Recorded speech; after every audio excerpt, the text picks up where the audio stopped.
लोकांसाठी, लोकक्रांतीसाठी जनहित प्रवर्तक बनलेले निर्भीड, निपक्षपाती web portal, YouTube channel city line news like करा, कमेंट करा, सबस्क्राईब करा, बेल आयकॉनवर दाबून शेअर करायला विसरू नका.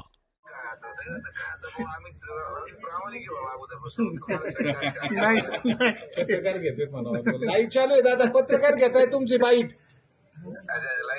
हो. एक मिनिट बोला. Hello hello.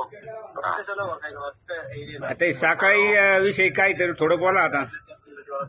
नाही, आता साखळी विषयी बऱ्याच वर्षांच्या संघर्षानंतर जवळपास 40 वर्षाची प्रतीक्षा जनतेची होती हा आणि अनेक आश्वासनं दिले गेले प्रत्येक निवडणुकीमध्ये, प्रत्येक भागामध्ये. माझ्या लोकसभेच्या वेळेस मला असं वाटतं जेवढे शब्द मी आजपर्यंत राजकारणामध्ये दिले हा हा त्या सगळ्या शब्दांमध्ये हा एकमेव शब्द अजून राहिला होता जो दुर्दैवाने माझ्याकडून पूर्ण झालेला नव्हता. लोकसभेच्या काळात मी जनतेला विश्वास दिला होता की मी करेल, पण ठीक आहे, त्या काळामध्ये जनतेला तो विश्वास पटला नसेल, हा. पण मी हार मानली नाही. आज राज्याचे मुख्यमंत्री माननीय देवेंद्र फडणवीस साहेबांनी जो शब्द वाळकी येथे सगळ्या अहिल्यानगरच्या साखळी प्रभावित असलेल्या गावांच्या शेतकऱ्यांना दिला होता, जनतेला दिला होता, तो शब्द माननीय मुख्यमंत्री महोदयांनी पूर्ण केला. आज राज्य मंत्रिमंडळामध्ये राज्याचे जलसंपदा मंत्री तसेच अहिल्यानगर जिल्ह्याचे पालकमंत्री माननीय नामदार राधाकृष्ण विखे पाटील साहेबांनी जी मेहनत या प्रस्तावासाठी घेतली आणि माननीय मुख्यमंत्री महोदयांच्या प्रयत्नातून ते कॅबिनेटमध्ये आज आली. माननीय मुख्यमंत्र्यांच्या नेतृत्वामध्ये राज्य मंत्रिमंडळाने साखळीच्या प्रकल्पाला आज कॅबिनेटमध्ये मान्यता दिलेली आहे. जवळपास 1300 कोटी रुपये खर्च करून पुढच्या 4 ते 5 वर्षामध्ये या योजनेला सुरुवात पूर्ण केली जाईल. आणि आम्ही आता मी केरळ दौऱ्यावर असल्या कारणाने मी माननीय मुख्यमंत्री महोदयांना परवा देखील मुंबई इथे भेटलो होतो.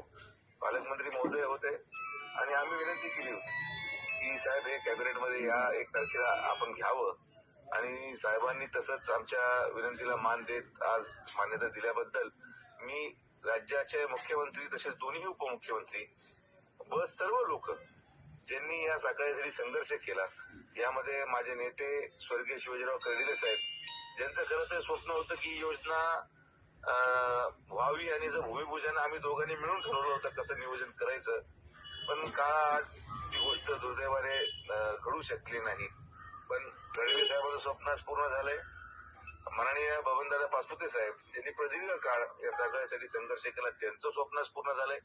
आणि विशेषतः ते सर्व, मग यामध्ये साखळी सुकाणू समिती असेल, सर्व शेतकरी असतील, यांनी अनेक वर्षाची प्रतीक्षा केली. आज ती प्रतीक्षा पूर्ण झालेली आहे आणि मी सगळ्या लोकांच्या मनापासून आभार व्यक्त करेन की ज्या विश्वासाने ते आमच्या बरोबर राहिले. त्याला विनंती करणार आहे की एखादं काम मागं पुढं होत राहतं, पण विश्वास हा ठेवला पाहिजे.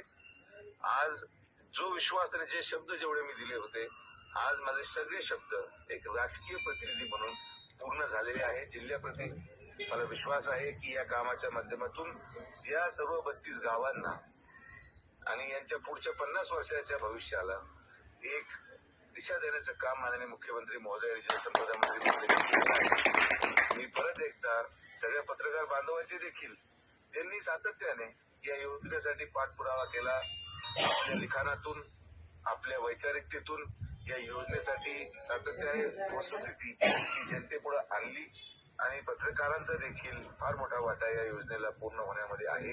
तर तुमच्या पत्रकार बांधवांचे देखील मनापासून आभार. आणि हे सरकार आदरणीय प्रधानमंत्रींच्या नेतृत्वामध्ये राज्यामध्ये असलेलं महायुती सरकार हे जनतेच्या हिताचं आहे, जनकल्याणासाठी आहे, हे परत एकदा माननीय मुख्यमंत्री महोदयांच्या नेतृत्वामध्ये सिद्ध झालेलं आहे. धन्यवाद. भारत माता की जय.